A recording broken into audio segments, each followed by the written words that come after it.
Morning. So, there's a couple things I think we really need to talk about before we go for any further. Go into the daily reading. Before we go into the daily reading,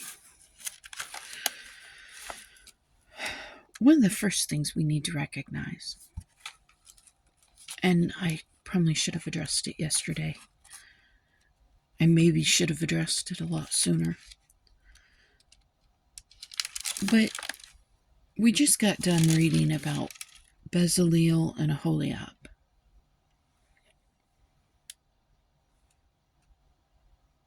Yeah. And these two individuals were given the artistic capabilities to design and build the tabernacle, the Ark of the Covenant, all of these important items that were going to be vital to the Israelite life. Ooh. And they were given these artistic gifts. They were given, and we are told that these two individuals were given those gifts. What we're not told is what they look like. We're not told if they're dark-skinned. We're not told if they're light-skinned. We're not told, if they're... Please stop. Hey, Tickly. Stop, baby girl. Stop. Thank you. Sorry. We're not told if they're attractive, unattractive, have both eyes, one eye, maybe three eyes. We don't know. In other words, it's not important. The way a person looks does not determine what they are capable of doing. It doesn't determine their importance. It doesn't determine their capabilities. Yo, I said stop, baby. No, that's a good girl. So, perhaps if God didn't put the emphasis on how a person looks, maybe we shouldn't. Maybe it's not really an important issue.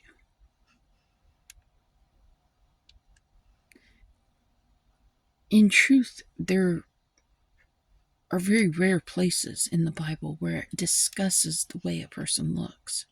It gives a description of what John the Baptist looked like, because the way he looked was a sacrifice to his faith. And we'll get into that later. It describes Rebecca and Sarah as beautiful women. Why?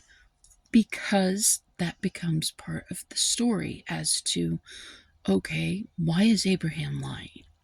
Why is Isaac lying? These were important things. It describes Leah. Why does it describe Leah?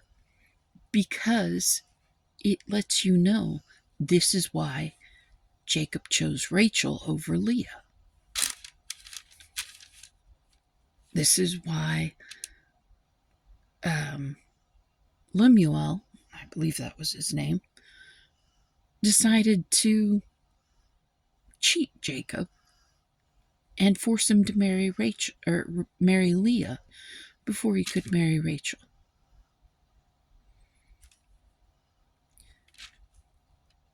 But where it's not important is the rest of the story. Where these things don't matter is when things are at their most spiritual.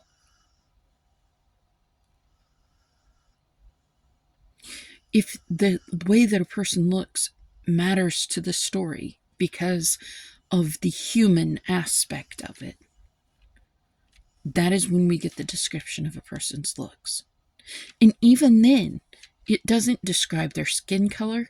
It doesn't describe their eye color. It doesn't even describe their hair color. All it does is say beautiful. I can think of only one truly very physically descriptive area in the Bible, and that actually comes from the Song of Solomon.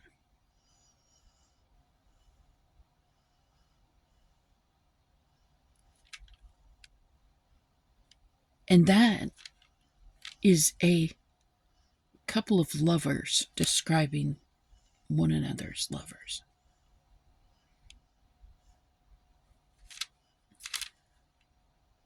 It's not pertinent to what God is trying to convey.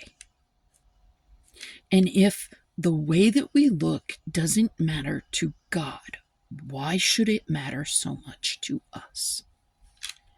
If our skin color does not determine what jobs God is capable of giving us,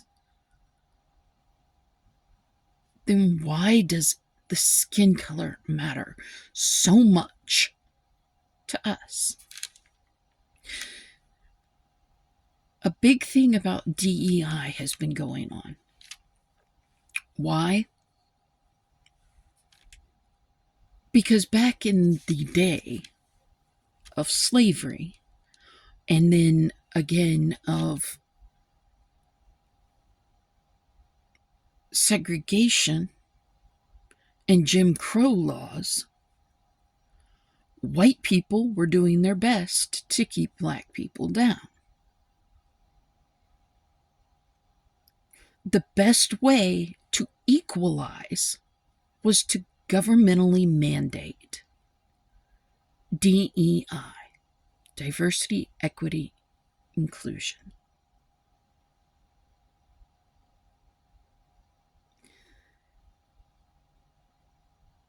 We're not the only country that's struggled with it. Look at the entire time of apartheid in South Africa.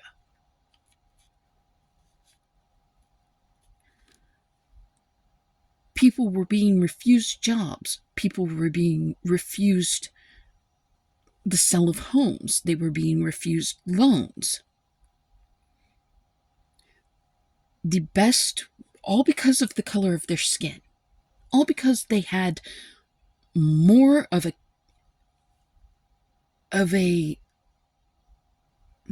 melanin, yes, a darker skin. That's it. That's it. That is all it is. They had a darker pigmentation. And they were being refused all of these things. Things that were being given freely to white people. It wasn't okay. Roles on TV, in movies, they weren't being included. And yet America was touting, oh, we're the land of the free, the home of equality.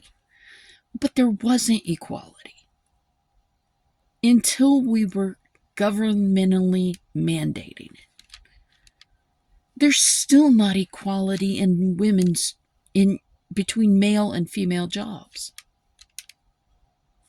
It's not there. It's not that it can't be there.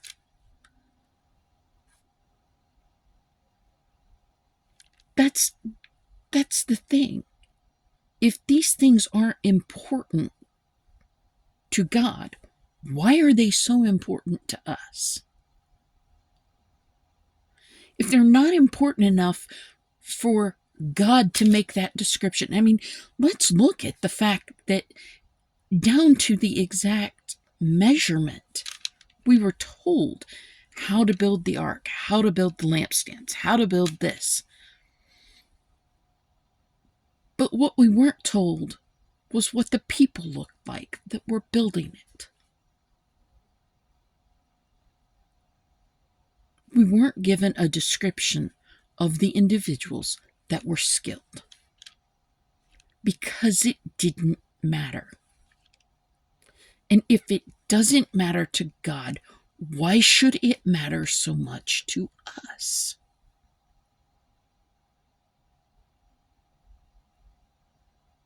Is white skin better than black skin? No, it's a covering. And it's a covering created and evolved because of the sun. It's a scientific thing. We know the individuals that lived for prolonged periods of time in a specific area of the earth developed a different skin tone. That is all it is. God didn't make one specific skin tone better than any other skin tone. God just made variety. Why? Because God is great and loves to create.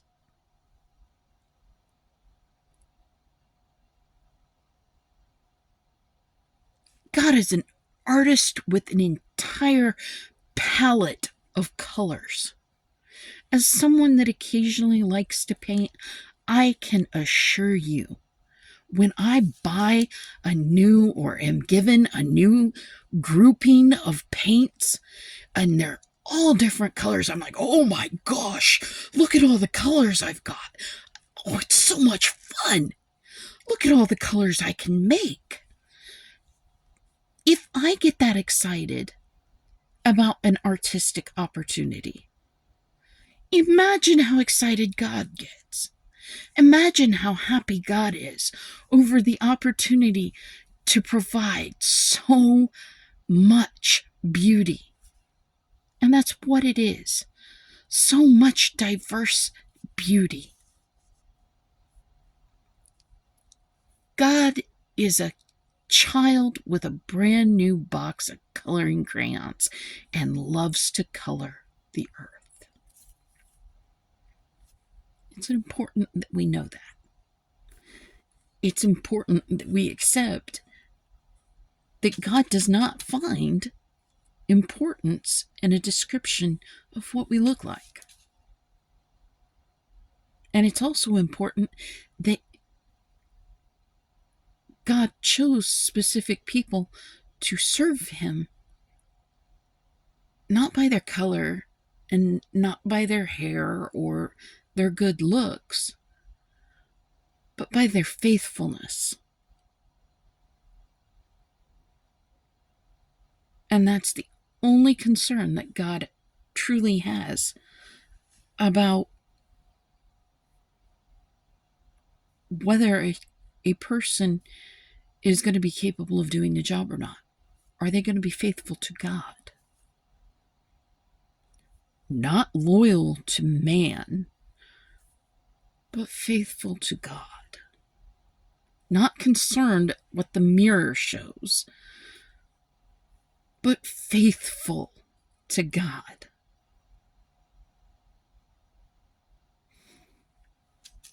That's one thing that I wanted to discuss. The other thing is, and you will see, again, Israel didn't start off with a government.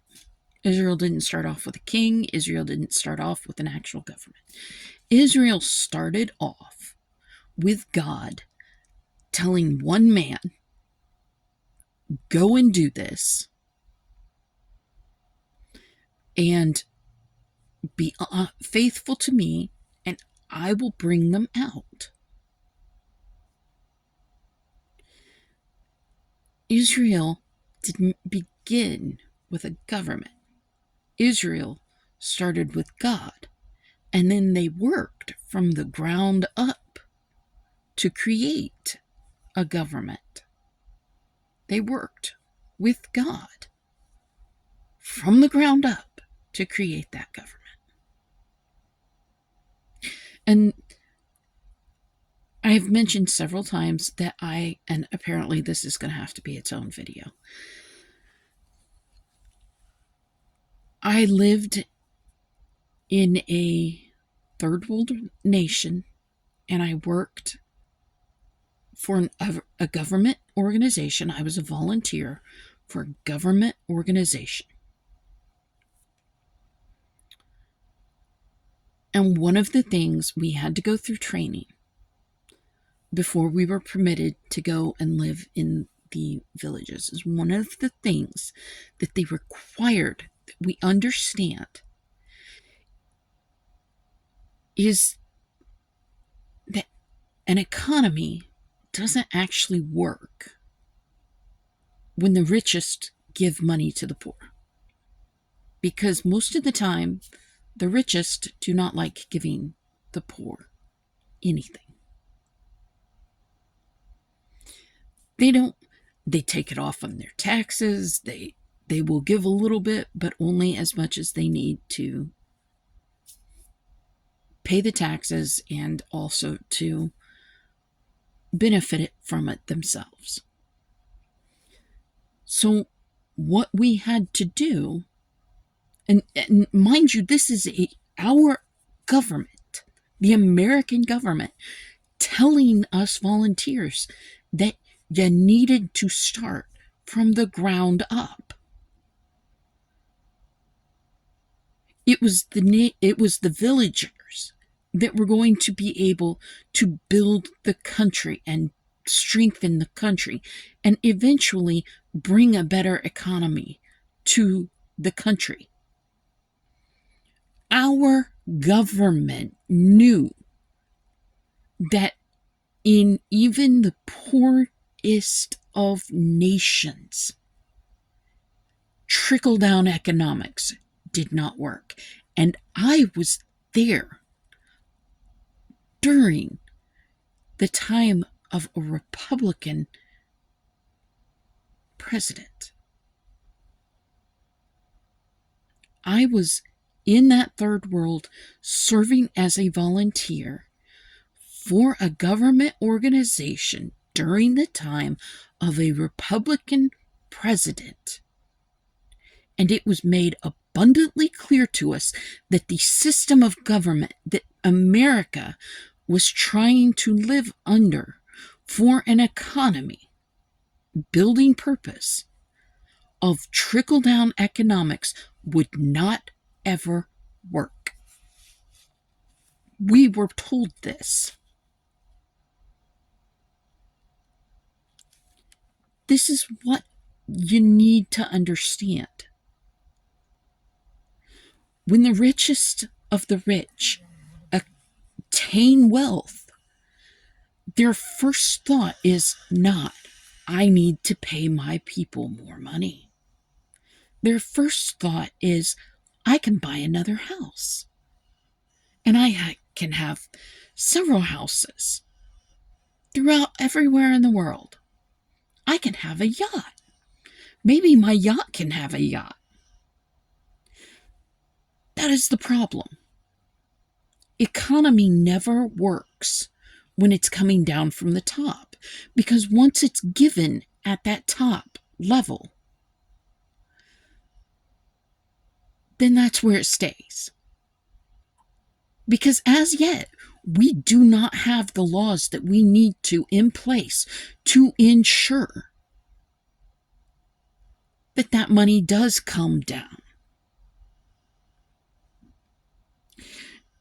And one of the very big problems is that we have done away with a lot of the systems in the lower class that ensured that we would actually be able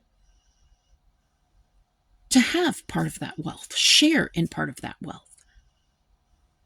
Once again, unions made sure that fair wages were being paid.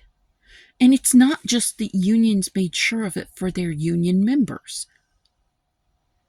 If union members were being paid a higher wage and there were not really any other options but to go union, to build with a union company, well then, that meant that you had, as a business person, you had to pay the union wages. And those union wages were high enough that it pushed the amount of money that other people were making that were non-union up. The minimum wage is where it is Because originally we had unions. It is where it is right now because we've done away with so many unions. The unions were that ground level workup. Here in America, that's what the unions were. They were the ground level working up. They were the absolute recognition of the fact that no, trickle down economics don't work. So when the people united and began making demands for their own benefits, that is when we started to see a massive change in America's economy. That is when America became its most strong. And what I am trying to get you to understand is that we know this. Our government knows this. The Republicans know that you have to build an economy from the ground up. I know that they know this because they taught it to us. They trained us to help in other countries to build an economy from the ground up. We didn't go into the governments and start trying to bring money in at a government level. No, we went in at a village level, lived among the villagers as the villagers live.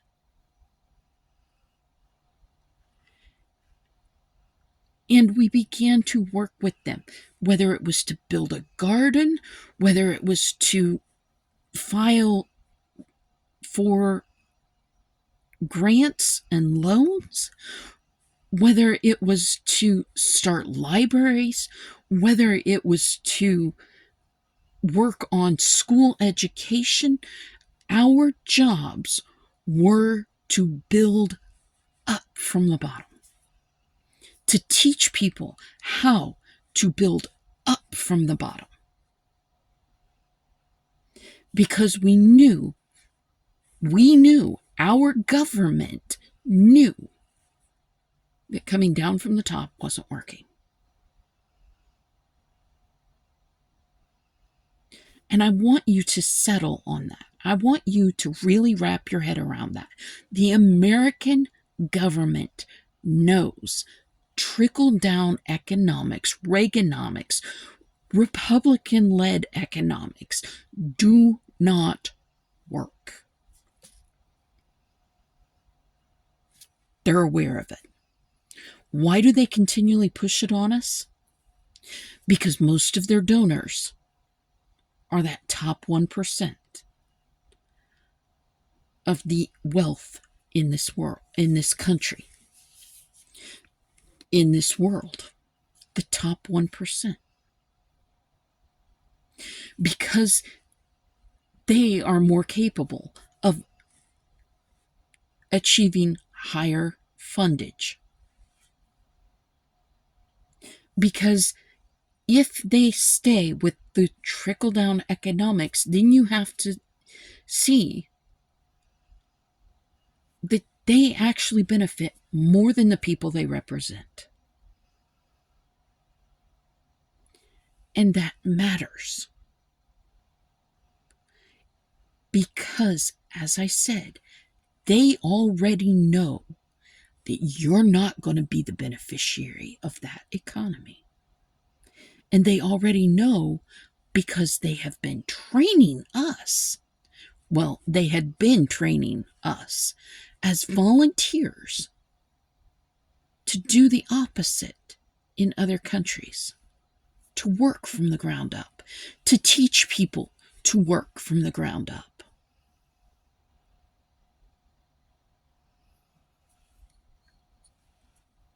As I said, I was there under a Republican-led government.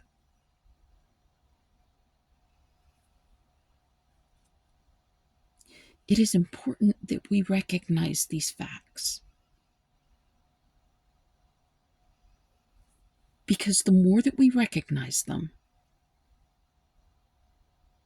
the more that we will then be able to make the changes that we actually want to see. Because right now, for some reason, Americans are walking around with blinders on.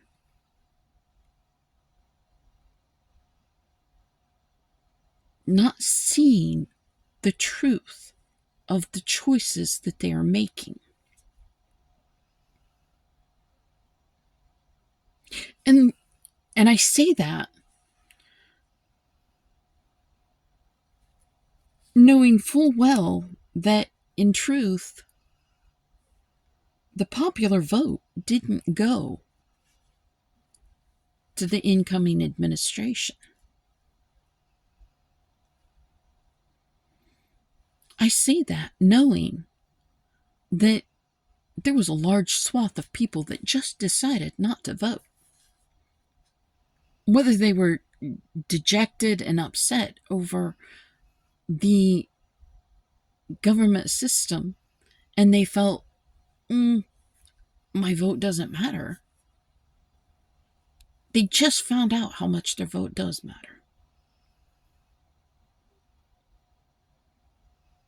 And that's an important thing that people need to really understand. People need to really come to recognize.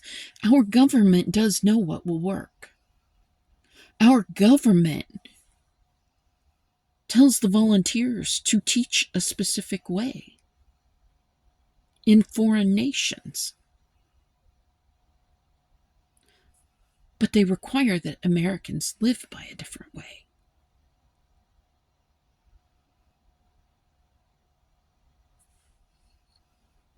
Because here, they can benefit more. They have more power.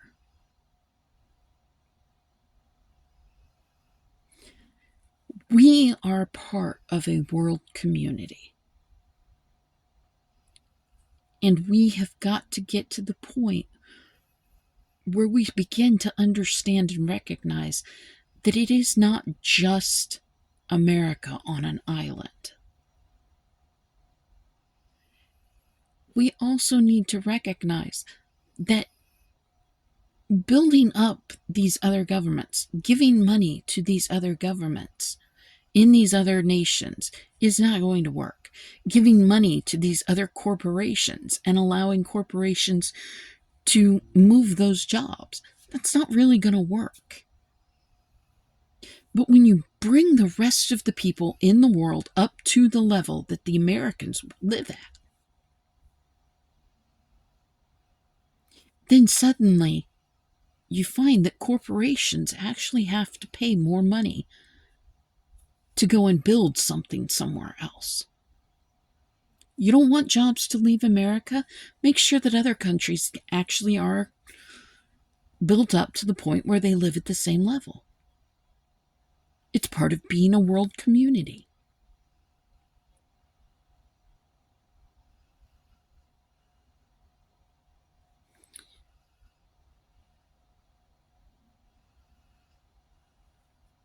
You don't want drugs to flow so freely into this nation?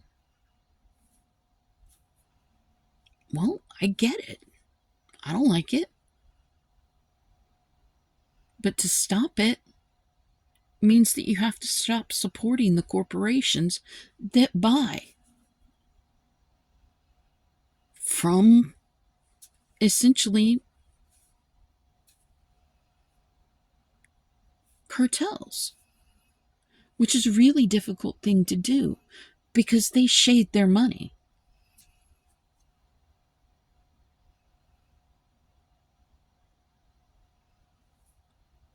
It means actually knowing who you're buying from or growing your own. And the truth is America is not made up of a country where you're able to grow your own food everywhere. You're not able to build everything that you use or need or want,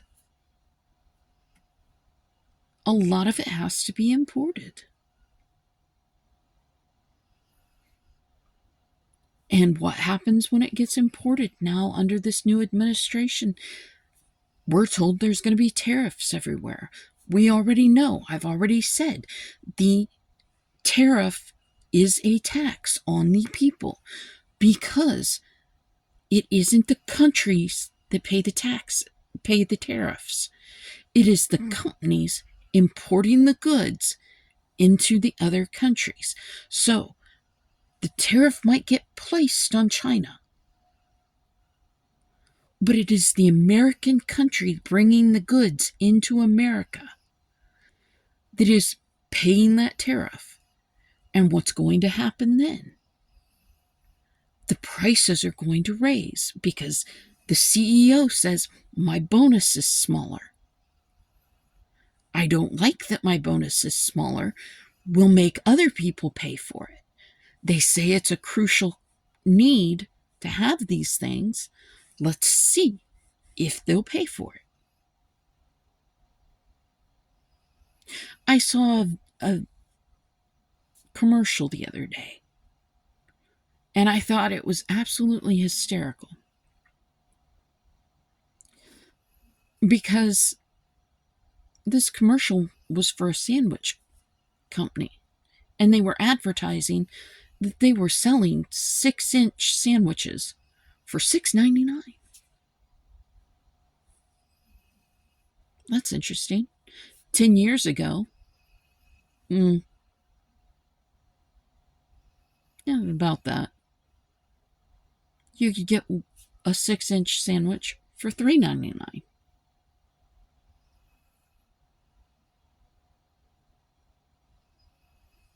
So it doesn't come down to being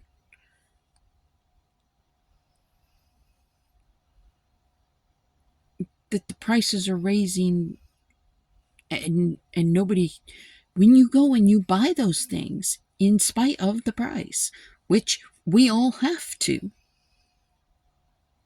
then those CEOs go, oh, well, it's not that they can't afford it.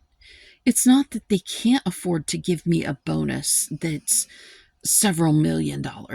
It's that they don't really want to. And the truth is, it's not that that CEO needs another $1 million bonus. It's that they want it. So they'll make the excuses.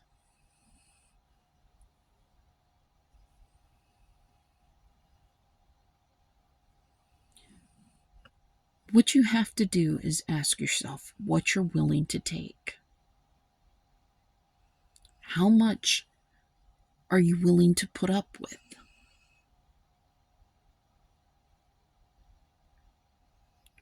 Are you willing to put up with a phone costing a few $1,000s, but it's so perfect?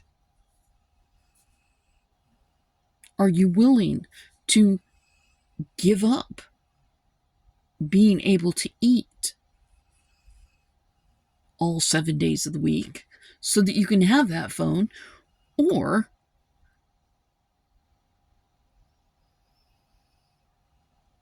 are you willing to just say, oh, well, I can make it on 3? The truth is, it's what you're willing to put up with that you need to recognize. Are you willing to continue putting up with a government that knows that an economic system doesn't work, but yet still insists on people living by that economic system?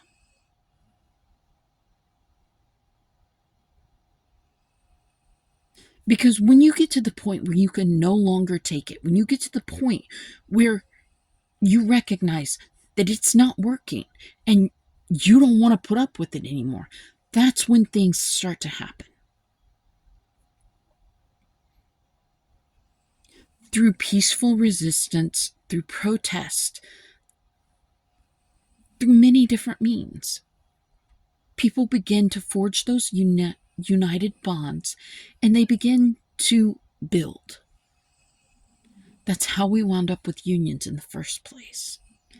That's how we wound up recognizing that as a worker, we have power.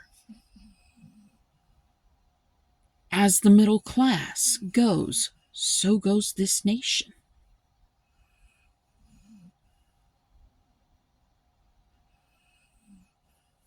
I just really feel like you need to understand that. Because those are vital and important things, not just about the Bible and our relationship with God, but our relationship with each other as well, and other countries around us. And our relationship with our economy and our businesses. See, it's all kind of connected.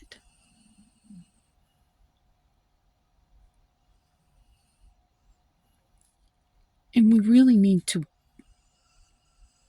understand what level will it be that we finally reach before we stand up and say, I'm not doing this anymore.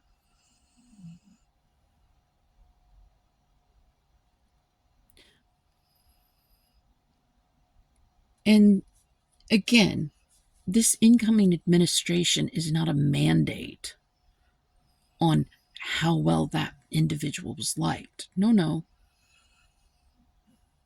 What it's a mandate on is just how disgusted and disenfranchised a lot of Americans feel. And let me assure you, when you feel that way, you are not alone. And while it may suck that you feel like neither option is the one that you want, yes, choosing the option that is the lesser of the two evils can actually lead you to that point where you're no longer voting against somebody but for someone else. And I can tell you right now that there will never be a candidate that is everything that you want at every moment of every day. And I will also tell you that as a voter, you are not everything that that candidate wants at every moment of every day. Why? Because we are people. And as people, we are flawed. And as flawed people, we define each other through means that we never even have to. We define each other by our color. We define each other by our looks. We define each other by our capabilities or jobs or income. And those are not definitions of who we are. They should never be definitions of who we are. They should be descriptors and descriptors only. The definition of who we are should be accounted by our faith.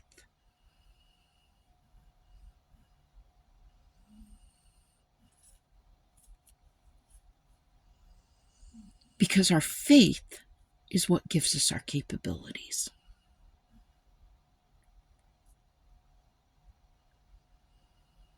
Our faith lets us look at something and say, I really like the way that that's done. I wonder if I could do that. Our faith is what keeps us trying new things instead of just going, oh, well, that's really fantastic, but I'd never be able to do that. That's something else. Don't look at something that someone else has done and say, man, I'm really glad that you can do that because I never could. Because that is you placing an expectation on everybody else to meet your needs, to be something that you don't want to be, cannot be. Don't feel it's possible for you to be. Don't put those expectations on somebody else. It's not right. It's not fair. If you're not willing to try it yourself, don't demand and expect someone else to do it.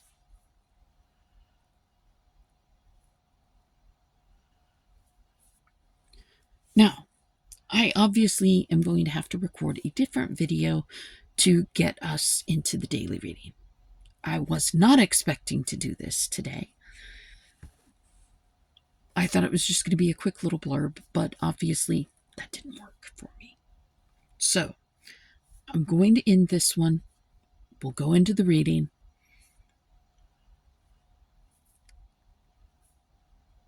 On this video, I'm just going to say be kind to yourself and others. And have a great day.